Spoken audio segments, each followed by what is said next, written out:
मार्केटमध्ये रोज अपॉर्च्युनिटी आहे, रोज अनेक स्टॉक तुमच्या वॉचलिस्टमध्ये येऊ शकतात, पण आलेल्या प्रत्येक स्टॉकवरती जंपच केलं पाहिजे असं नाहीये. आधी तुमचं कन्व्हिक्शन घ्या. तुमच्याकडे एखादी अपॉर्च्युनिटी आली, तुमच्या डोळ्यासमोर एखादा स्टॉक आलाय, तर त्यामध्ये अभ्यास करा, त्याचं कन्व्हिक्शन घ्या आणि मग एंट्री करा.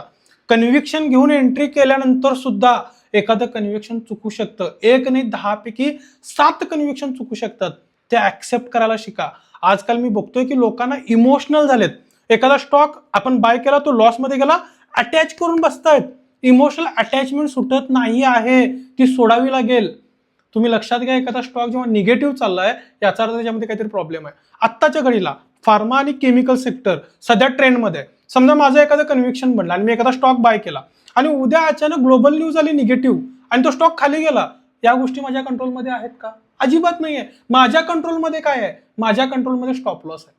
आधी तुम्हाला हे कन्व्हिक्शन आणावं लागेल, stop loss is nothing but cost of doing business. Stock मार्केटमध्ये जेव्हा तुम्ही स्टॉक बाय सेल करताय तेव्हा तुमच्याकडे काय एक्सपेन्स आहे? काय तुम्हाला रेंट द्यायचं आहे? काय तुम्हाला फी भरायचे आहेत? काय तुम्हाला लोकांना सॅलरी द्यायचे आहेत? काय करायचं आहे? मग स्टॉप लॉस जो आहे ना, तो तुमचा एक्सपेन्स आहे. याचा आधी कन्व्हिक्शन आणा. त्यामुळे जर ते कन्व्हिक्शन आलं आणि समजा मी एखाद्या स्टॉकमध्ये एंट्री केली, फुल कन्व्हिक्शन, फुल, मला खूप आवडतो स्टॉक, आता सध्या फार्मा ट्रेंडमध्ये आहे, अजंता फार्मा माझ्या आवडीचा स्टॉक आहे. अरे उद्या पण ट्रम्पनं काहीतरी न्यूज टाकली की मी फार्मास्युटिकल कंपन्यांवरती 200% टॅरिफ लावतोय. माझ्या कंट्रोलमध्ये आहे का? तो स्टॉक खालीच पडणार आहे. अशा वेळी काय करायचंय मला? माझं कन्व्हिक्शन काम नाही झालं, ग्लोबल माझ्या कंट्रोलमध्ये नाहीये, I have to take a stop loss, get out from it. पण समजा उद्या तो अजून ट्रेंडमध्ये आला, म्हणजे मी बाय केला, तो एक्झिट ट्रिगरला आला, मी एक्झिट करून टाकला, पण उद्या परत काहीतरी सिच्युएशन चांगल्या बनल्या, त्या कंपनीने चांगले नंबर्स दिले, अजिबात लाज न वाटता मी स्टॉकमध्ये एंट्री करेन. मला लाज वाटायची गरजच नाही. I am here to do the business. लक्षात येते का? सो राईड युअर विनर्स आणि कट डाऊन युअर लुजर्स. जे स्टॉक तुमचे चांगले परफॉर्म करतायत त्यांना राईड करा, त्यांना सोडू नका मध्येच. जे काम चांगलं करतायत त्यांना मध्ये का सोडताय? त्यांना जाऊ द्या ना कडेपर्यंत.